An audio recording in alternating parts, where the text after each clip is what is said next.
Innocent-faced kids got life sentence. I didn't mean to kill Oscar. Actually, I really didn't. I really think I did that. I didn't mean to hurt him.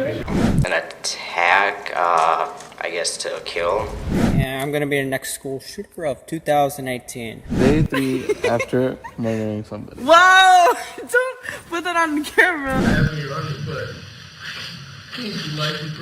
Nothing compared to the explosive actions of 13-year-old Antonio Barbo and 14-year-old Nathan Pop during their trial. She said that she's gonna have to call Antonio's mom, and Antonio kept looking at me, and then he hit her in the head. In September 2012, Antonio and Nathan conspired to and brutally murdered Antonio's great-grandmother, 76-year-old Barbara Olson. The kids bludgeoned her to death using a hammer and a hatchet, then stole her purse. What's even more chilling is that after committing this heinous crime, they used part of the stolen money to buy marijuana and pizza. We were gonna try to scare her to get money and then use force if needed. When you say use force if needed, was there a discussion about what type of force you might use? An attack, I guess to kill. During the legal proceedings, Antonio Barbo changed his plea from not guilty by reason of mental illness or defect to no contest, reaching an agreement with the prosecution. However, he was very remorseful. I know I don't show my emotions much, and I myself am not sure why, but that doesn't mean I don't. Nathan Pop also had some things to let off his chest. I just want to say that I'm truly sorry for everything that happened. However, despite his plea and expressions of remorse, he and Nathan were sentenced to life imprisonment. They were both remorseful as they left the court, to the astonishing behavior of 19-year-old Nicholas Cruz. My name is Nick, and I'm gonna be the next school shooter of 2018. My goal is at least 20 people with an AR-15 and a couple tracer rounds. A gunman who carried out the deadliest high school shooting in U.S. history. Cruz killed 17 people and wounded 17 others at Marjorie Stoneman Douglas High School in Parkland, Florida, on February 14, 2018. Oh my God! He used a semi-automatic rifle that he had legally purchased a year earlier. I came out and asked him, what are you going to do with the rifle? And the reply was, I go shooting with my friends on the weekends. I just want my own stuff. Despite the horrifying nature of Cruz's offenses, his actions during sentencing managed to shock everyone present. Cruz was arrested and charged with 17 counts of premeditated first-degree murder and 17 counts of attempted first-degree murder. He pleaded guilty to all the charges, admitting his responsibility for the massacre. What's going on today, bro? The demons, man. Demons? Voices. Voices and demons? Where's the voices? Where the f*** am I? Holy shit. What happened? Shut up. The jury could not reach a unanimous verdict on whether to recommend the death penalty for Cruz. As a result, he was automatically sentenced to life in prison without the possibility of parole for each of the 17 murders, as required by Florida law. He was also sentenced to an additional 34 life sentences for the attempted murders. At his sentencing, Cruz attempted an apology. I am very sorry for what I did, and I have to live with it every day. And that if I were to get a second chance, I will do everything in my power to try to help others. And I am doing this for you, and I do not care if you do not believe me. And I love you, and I know you don't believe me. But I have to live with this every day. Cruz showed no remorse or empathy for his actions and instead wore a red prison jumpsuit, glasses, and a mask. He even laughed at one point during the proceedings. Cruz's lack of emotion and his escape from the death penalty outraged and disappointed many of the victims' relatives who had hoped for a different outcome. Son is the victim and the killer is your granddaughter. Can you talk about that? Well, she's not my granddaughter. Take, for example, the case of 16-year-old Sierra Halseth and 18-year-old Aaron Guerrero. Where did the evil come that was bred into a soul that murders their own father? Who are facing multiple charges, including murder with a deadly weapon, arson, robbery with a deadly weapon, conspiracy to conduct robbery, and multiple counts of fraudulent use of credit or debit cards at the Regional Justice Center in Las Vegas. The teenage couple murdered Sierra's father, 45-year-old Daniel Halseth. They stabbed him over 60 times and attempted to burn his body and house. Then, they took his debit card and fled to Salt Lake City, indulged themselves, and opened a YouTube channel where they callously shared information like this. Day 3 after murdering somebody. Whoa! Don't put that on the camera. The teenagers dated in 2020, but their parents did not approve of the relationship, forcing them to end it. On April 9th, 2021, Daniel's lifeless body was discovered in the garage of his Las Vegas home. The teenagers were subsequently apprehended in Salt Lake City. Throughout the court proceedings, the behavior of Sierra was starkly different from that of Aaron. Aaron Guerrero seems to be emotionally breaking down. When he was allowed to speak, he had this to say. I ask for forgiveness as I get sentenced today, and I hope it brings you a little peace. Meanwhile, Sierra Halseth appeared disinterested, bored, and detached from the gravity of the situation. She claimed that her father had physically and sexually abused her. He locks me in place and starts pushing me and hitting me around. Eventually, they were both found guilty by District Judge Chiara Jones. 55 days credit for time served. That is a total aggregate sentence of life in the Nevada Department of Corrections with the possibility of parole up to 22 years of good service. And ordered to pay $5,000 in restitution. For Sierra's grandmother, a lot has changed. 18-year-old Dylan Schumacher, who was in Buffalo, New York courthouse. I am a 16-year-old blonde. Probably all I have to do is cry in front of the jury, and they're going to feel sorry for me. On charges of second-degree murder. In March 2013, Schumacher was babysitting his 18-year-old girlfriend's child while she went to work. He was inside a Springvale home shared with his parents. Tragically, that evening, Schumacher beat the 23-month-old Austin to death. Following this horrifying incident, Schumacher was arrested and charged with the murder of the toddler, along with child abuse charges. Schumacher claimed he didn't intend to harm the child or cause his death, stating that he was trying to get the child to stop crying. At 16, you knew not to keep pounding your fist on that pillow with that little baby's head there. That little boy had to be terrified. Probably he had a hard time breathing. And then you repeatedly punched him so hard as to cause his death by bleeding on the brain. If you thought Schumacher would be remorseful for his crimes, you're wrong. As Schumacher entered the courtroom for his sentencing, he couldn't even get settled behind the defense table before breaking into tears. That's right, Schumacher expressed how sorry he was for his actions. I take back what was done. I wish I could. I would give my life for Austin. However, it was all an act, and the judge wasn't fooled. The judge pointed out a recorded phone call between Schumacher and his mother.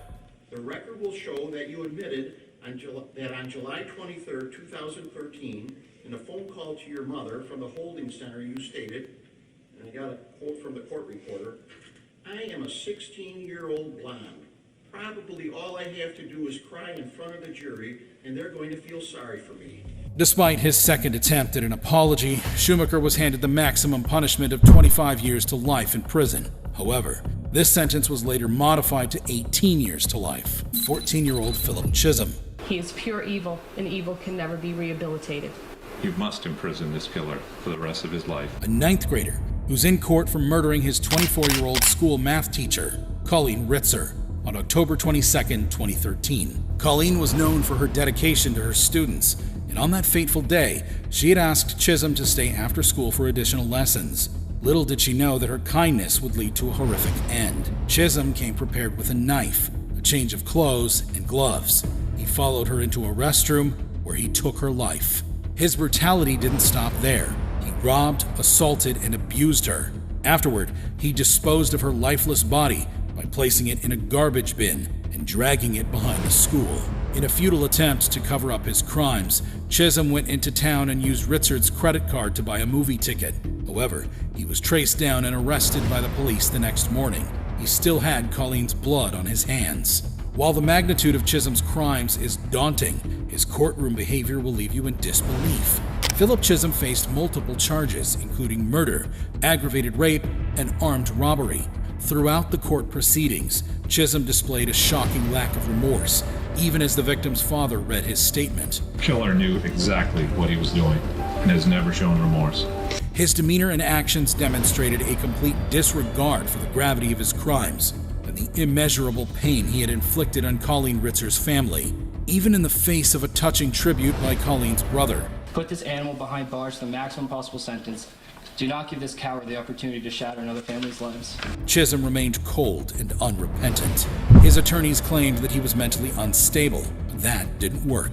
In February 2016, Court will impose the mandatory life sentence for the murder of Colleen Ritzer and set a parole eligibility date of 25 years, the highest level our law allows. However, while Chisholm's reaction could certainly be dismissed as an effect of a mental illness, it's nothing compared to the explosive actions of 15-year-old Conrad Schaefer during their trial. This was a 15-year-old who was out semi-automatic rifle shooting up. Schaefer shocked Osceola County when he and his friends began randomly shooting at the residence, resulting in the tragic death of 17-year-old David Guerrero, who was on his way to work. Before the shootings, Schaefer had persuaded his father to purchase a .45 caliber Hi-Point carbine and 100 rounds of ammunition. He allegedly took the gun from his house while his father was asleep, marking the beginning of the neighborhood's nightmare. Conrad Schaefer and 3 of his friends, David Damas, Victoria Rios, and Juan Muriel, terrorized the community for 2 weeks. They even invaded 22-year-old Eric Rupnarin's home and fatally shot him. During his trial, Schaefer had this to say to the families of the victims. 15 at a time, I'm really sorry for the things I've done. And I know I did wrong, and I know my apology don't mean nothing to you. And I know it ain't gonna change how you feel about me. Families of Eric Rupnarin also seem to agree. Eric was my grandson. He was my helper to me and my wife. At this time, my family and I had no intention to forgive the guilty because of such a heinous and brutal crime that was done to my grandson, Eric Rupnarin. Schaefer eventually pleaded guilty to 2 counts of first-degree murder, with over 22 incidents of gunfire damaging homes and vehicles. He was sentenced to 2 consecutive life sentences, with the judge stating that if Schaefer had been just 3 years older, he would have received the death penalty. However, Conrad Schaefer isn't alone in their courtroom actions. The same can't be said for the case of 19-year-old Brandon Spencer, who allegedly started shooting at a crowded Halloween party on the campus of the University of Southern California in Los Angeles. I'm sorry for what happened, Your Honor, but can't do life in prison. 4 individuals were injured in the shooting, but fortunately, there were no fatalities. That if you are so intent on killing someone that you're willing to shoot them and at the same time open fire into a crowd. Following the shooting, Spencer was detained by the Los Angeles Police Department for questioning. A couple of days later, he was charged with 4 counts of attempted murder. The prosecution argued during the trial that the shooting was the result of an ongoing feud between Spencer and a rival gang member, noting that Spencer himself was a documented and well-known gang member. I'm not a bad person, but I made mistakes. But I'm not just some gangbanger that she tried to portray me as. Despite the horrifying nature of Spencer's offenses, his actions during the trial managed to shock everyone present. Throughout the trial, Spencer maintained his innocence, but the jury disagreed. Spencer also pleaded his case. The judge sentenced Brandon Spencer to 40 years to life in prison for the 4 counts of attempted murder. When Spencer heard his sentence, this was his reaction.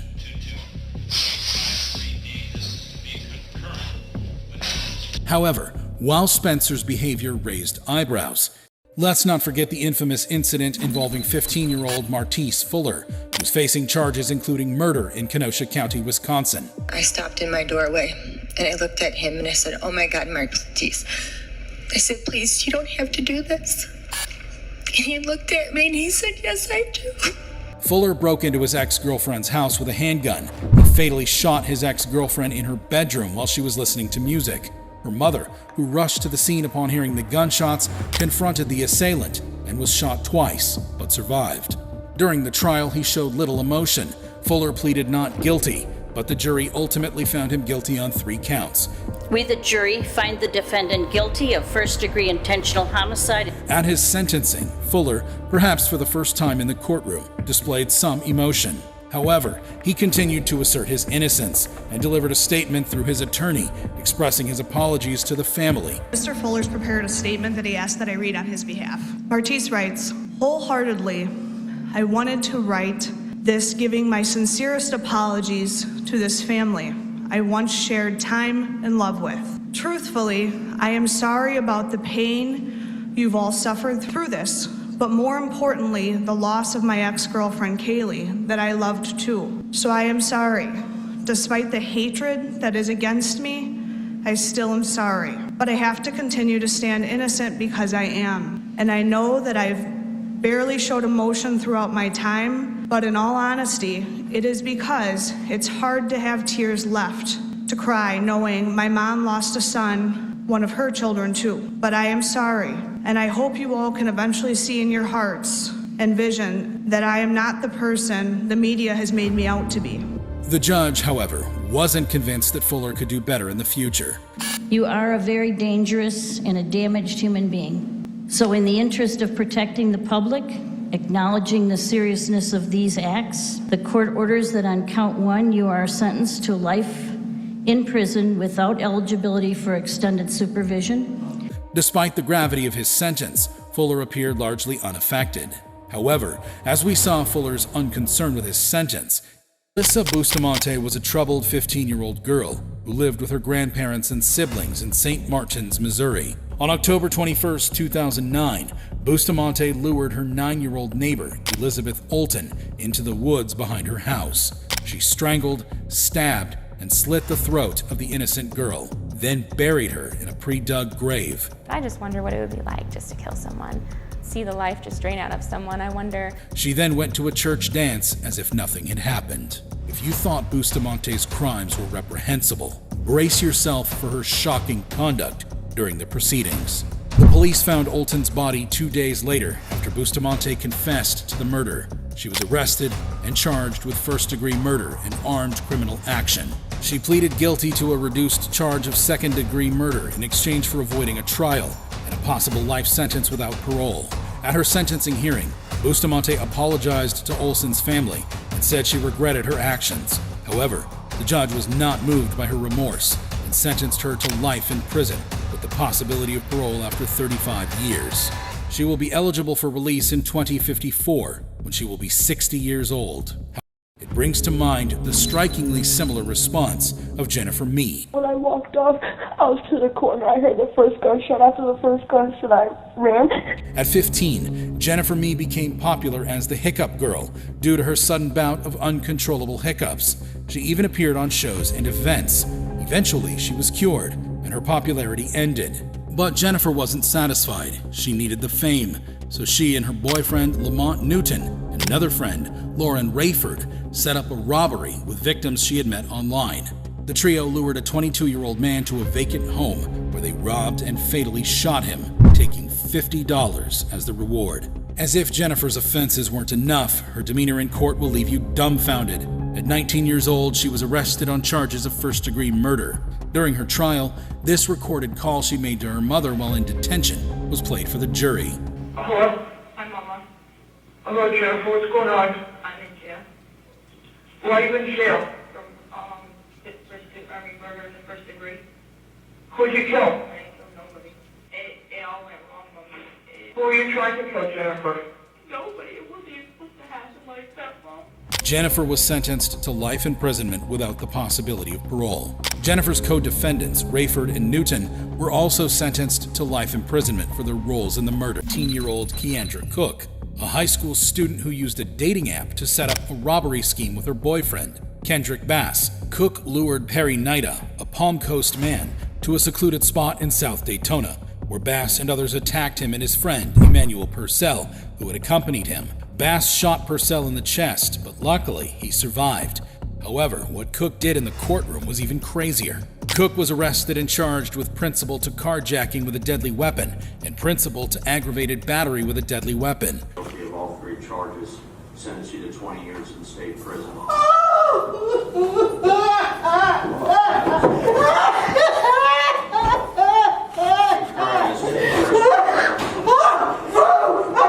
Cook was later allowed to withdraw her plea and cooperate with the state to testify against Bass, who was also charged with attempted murder. She entered a new plea deal and received a reduced sentence of 11 years in prison and 20 years of probation. I think you got good in you, and I think you got potential. Don't lose sight of that. She apologized to the victims and their families. I just want to say that I'm sorry for anything wrong, that person had been shot, that I didn't even know you get shot.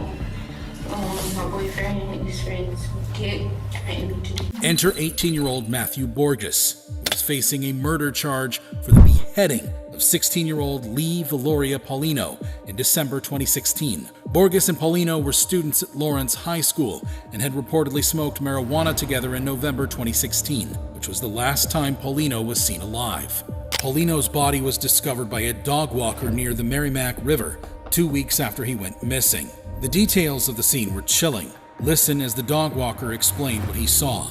As I approached, I got closer. I saw her really sniffing at a particular area. So I pulled her back, and when I looked, kind of second-guessed myself. I thought I saw a dead body, but I wasn't too sure because, it was missing some limbs. At first, Borges was not considered a suspect, but the tide of evidence began pointing unmistakably in his direction. During the trial, prosecutor Jay Gabito argued that there was an overwhelming amount of evidence incriminating Borges. The allegations against Borges were disturbing. It was suggested that he had stabbed Paulino multiple times before decapitating him. When the verdict was delivered, Borges displayed an eerie lack of emotion. That the defendant, Matthew Borges, is guilty on the charge of first-degree murder. Eventually, he was found guilty of first-degree murder and sentenced to life imprisonment, with the possibility of parole only after serving 30 years. Of 18-year-old Donta Wright, a teenager who was involved in the murder of Jordan Klee, a high school student and athlete in Ann Arbor, Michigan. Wright and 2 other youths planned to rob Klee of his drugs, clothes, and shoes, but Klee fought back. Wright then shot him in the back of the head, killing him instantly. Just when you thought Wright couldn't sink any lower, his behavior in the courtroom will leave you stunned. Wright was arrested and charged with felony murder, armed robbery, conspiracy to commit armed robbery, and felony firearm possession. The family of the victim read a very emotional victim impact statement. But this is how serious Wright felt about their pain. Sincerely hope that whatever it was you wanted so badly that you felt the need to murder my son was worth the next at least 52 years of your continued existence. You won't get the luxury of raising your child because you took mine away. When he was called to address the court, Wright shocked everyone. I'll tell y'all, I'll be home soon, or I'll be Keon. I love my family. That's all you got to say. Wright showed no remorse or empathy for his actions. His attitude in court shocked and angered the judge and the victim's family. The judge reserved some choice words for him. I'm very tempted to just say, I'm not going to accept this sentence agreement. We'll go to trial, and if you're convicted of felony murder, you'll go to prison for the rest of your life. That means you'll die there. That's what I'm tempted to do. Wright was eventually sentenced to 25 to 52 years in prison for his role in the murder. This is 18-year-old Shondell Jackson. He was facing charges of murder in the Milwaukee County Courthouse. Jackson and his friend were out to rob when they crossed paths with 21-year-old Nathan Potter, a University of Wisconsin-Milwaukee college student, heading to his apartment. The friends approached Potter, demanding money, but Potter was only a student and had no money. When Jackson realized Potter had no cash to offer, he shot him, killing him.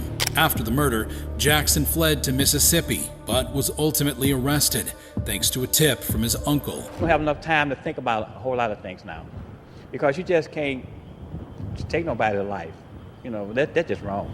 As if killing someone at 18 was not outrageous enough, Jackson's actions in court were even more dramatic. During his trial, Jackson's actions in the courtroom drew attention. Here, Jackson is gesturing towards the victim's family, totally unremorseful about his actions. Jackson was quickly escorted out of the courtroom, but as he was leaving, Jackson flashed a disturbing smile toward the grieving family. Now, at his sentencing, Jackson's mother had an opportunity to address the court. When I saw it on the news, I even cried. I'm like, oh my God, I can't imagine what that mother is going through. I never had a clue that my child had anything to do with it. My son is not a monster. He is not a monster. When Jackson was given the opportunity to speak, Jackson surprised everyone. I apologize for my behaviors. Please don't take my life from me. That's right. In a last-ditch attempt to save himself, Jackson pleaded for leniency and offered an apology for his actions. Now it is time for the judge to deliver his sentence. The need to protect the community, which I also fear for with Mr. Jackson, and I am going to sentence Mr. Jackson to life imprisonment without possibility for extended supervision. I know that that is something that is reserved for the most serious of cases, and Jackson was sentenced to life imprisonment without the possibility of parole. But when Jackson heard that he would be spending the rest of his life in prison, he couldn't contain his emotions.